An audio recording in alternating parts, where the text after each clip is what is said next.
let's get right into it. We're going to break down the story of an IndiGo flight that had to declare a full-blown emergency right before touching down in Delhi.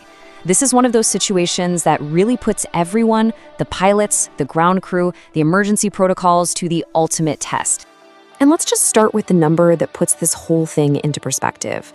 160. That's how many passengers were on that flight. 160 people whose safety was suddenly and very seriously on the line. It really grounds you in what was at stake. So here's the setup. You've got a totally routine IndiGo flight making its way from Visakhapatnam to the capital. Everything's normal, until it's not. Suddenly, the pilots declare a full emergency. Now look, in aviation, those are two words you never ever want to hear. It's not just some technical term, it's a code red.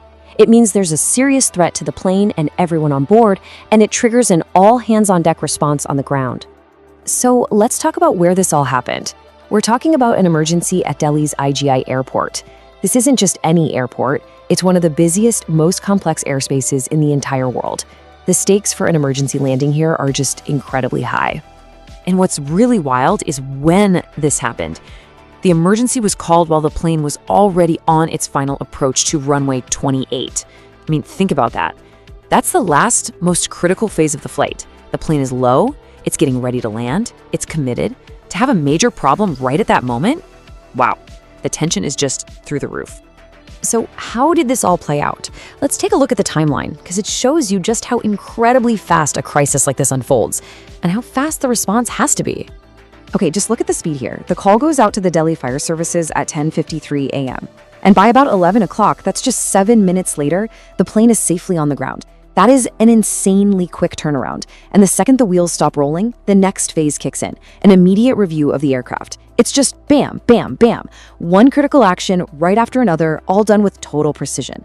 You know, getting the plane down safely is really only half the battle. Now we've got to talk about the huge coordinated effort that exploded into action on the ground. So how does this work? Well, it's like a switch gets flipped the moment that call comes in. The full emergency protocol starts. That means other planes are cleared out of the way, and emergency vehicles are already moving into position before the plane even touches down.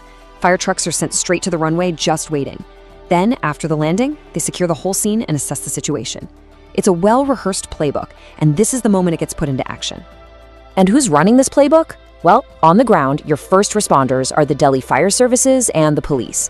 It's this massive team effort that's absolutely critical to managing the scene, keeping passengers safe, and of course, getting a major international airport back to normal as fast as possible.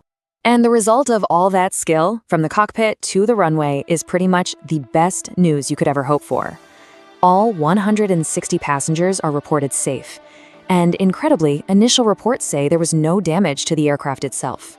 You can just imagine the huge collective sigh of relief from everyone involved. But okay, with everyone safe, the focus immediately pivots, right? The successful landing leaves us with one massive, unanswered question. What on earth went wrong to cause all this in the first place? So the early buzz from preliminary reports was all pointing to this one phrase, a suspected case of engine failure. Now, modern jets are designed to fly on a single engine, no problem. But losing one is still a huge deal.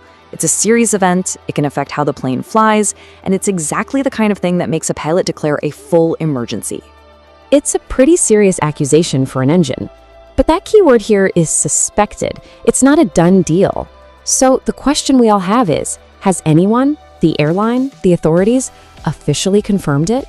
And the straight answer, based on what we know right now, is no. There has been no official confirmation. So while engine failure is the leading theory, the investigation is really just getting started. You can bet that teams are going to be digging through flight data recorders, maintenance logs, and doing a full inspection to figure out exactly what happened. And really, this whole thing just leaves you with a final thought. When you see an incident like this end safely, it makes you wonder, beyond just this one flight, what does it really take to handle a full emergency? What are all the invisible layers of training, of technology, of just pure human teamwork that have to come together perfectly to turn a potential disaster into a safe landing at one of the busiest airports on the planet? It's pretty incredible when you think about it. Dreaming of flying across the world? Not just India, but Paris, London, Dubai. An ESA license is your passport to global skies. Recognized in 31 countries and accepted by airlines wide. Train in Europe with modern aircraft, multicultural exposure, and the world's highest safety standards.